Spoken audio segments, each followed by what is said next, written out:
Senhora presidente, caros colegas vereadores e a comunidade que nos assistem, eu quero convidar a todos os colegas e a comunidade por uma reunião pública que vamos realizar amanhã, dia 1º/3, no estande da Câmara de Vereadores, nos pavilhões da Festa da Uva.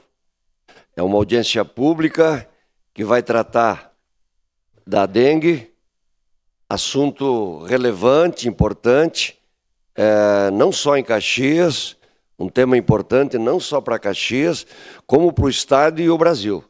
Quase 1 milhão de pessoas foram atingidas pela dengue. O mosquito realmente é transmissor e é um dos maiores transmissores de doenças. Então, essa audiência pública, essa reunião pública, melhor dizendo, ela vai ser aberta à comunidade, e eu queria aqui agradecer ao Renato Oliveira, que amanhã é o dia que a bancada do PCdoB vai ocupar o espaço da Câmara de Vereadores, e ele prontamente cedeu para nós. Então, convido a todos os vereadores para que participem. É um tema que diz a todos nós, e é um chamamento.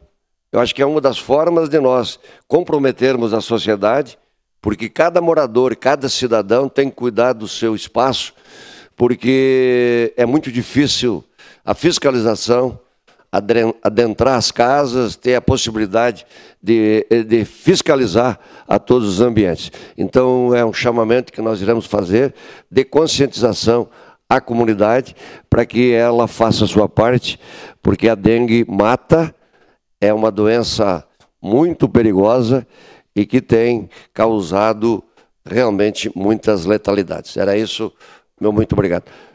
Horário 19 horas amanhã.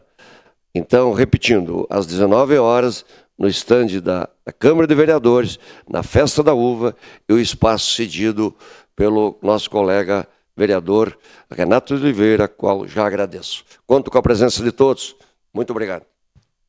Obrigada, vereador Cadória.